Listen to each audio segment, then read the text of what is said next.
Hey guys, in this video I'm going to show you how to promote Amazon affiliate links on Pinterest. First of all, you have to head over to Amazon Associates website and create your affiliate account. Once approved, you can start generating affiliate links directly from Amazon's SiteStripe tool. Now, here's the important part. Never shorten your Amazon affiliate links with tools like Bitly. Always use the original Amazon link and clearly mention in your pin description that it's an affiliate link. And that is very important. Next, you have to head over to the Pinterest and you have to create a Pinterest business account. This will give you access to analytics and makes your account looks more professional. After that, you have to pick a popular niche like kitchen gadgets, home decor, fashion, or tech products. Search for a product on Amazon, copy your affiliate link, and save the product image.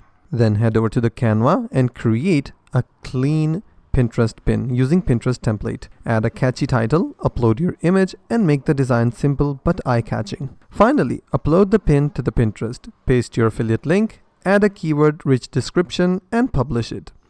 Now keep on posting fresh content consistently.